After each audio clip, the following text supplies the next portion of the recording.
Um, I want to talk about Karl Ove Knausgaard. Um, First, I'm not sure I see what all the fuss is about. I can't understand why his agent and publisher hasn't said, Karl Ove, can you try and make your writing a little bit less pedestrian? I mean, I get the detail and the involution of the quotidian, if you will. But it's just dull writing. But, you know, a lot of people love him and he sells hugely, so, you know, and it's not Dan Brown, Harry Potter or 50 Shades of Grey, so that's obviously a good thing, and for that he is to be commended. But actually, I'm looking here at the New Yorker in May, and he writes about the terrible, terrible killing of the Norwegian teenagers by the Anders Behring Breivik, and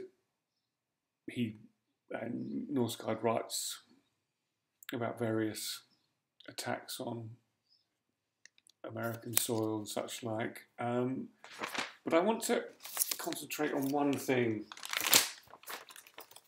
which seems to me very sloppy, and I think an indication of the kind of writer he ultimately is, which is not one of real intellectual rigour.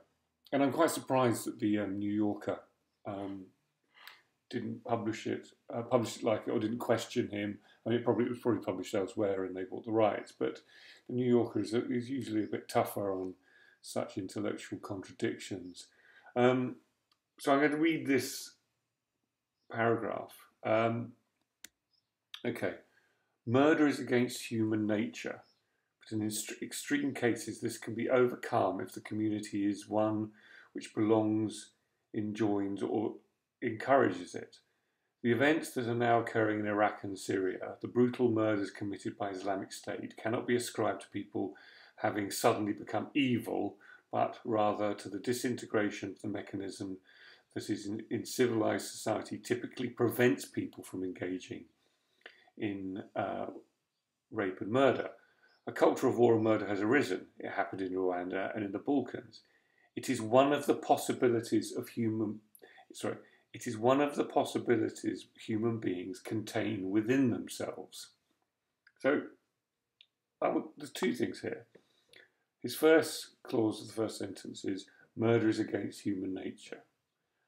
I don't know how he knows that. I'm not convinced that that is the case. So that's point one. The second point here is, he says, after talking about rape and murder and a culture of murder and war, he says it is one of the possibilities human beings contain within themselves. How is that different to human nature, which he says is against, that we are against our human nature, murder is against human nature. It's essentially saying murder and rape is a possibility we contain within ourselves, but it is not within human nature. That is a direct contradiction. And I think on such an enormous point, one can't have contradiction. One either says one doesn't know, or one feels it is the case. But if one feels it is the case, you can't contradict it, because then you're not saying you feel it is the case. You're saying you don't know, or you're willing to say both things to make your point. He seems to be saying that it's against human nature, but society, if it breaks down, can allow it to happen. But where does it come from? Where it has to derive from something. If society disintegrates and then it appears, it discloses itself. It discloses itself from where? It seems to me it discloses itself from our nature. I mean, coincidentally, that's why this is such a serious and important novel, because it doesn't make that contradiction. It doesn't make, and it doesn't actually make the statement. It merely discloses the fact that it happens, and we are left to obviously make up our own minds. So that's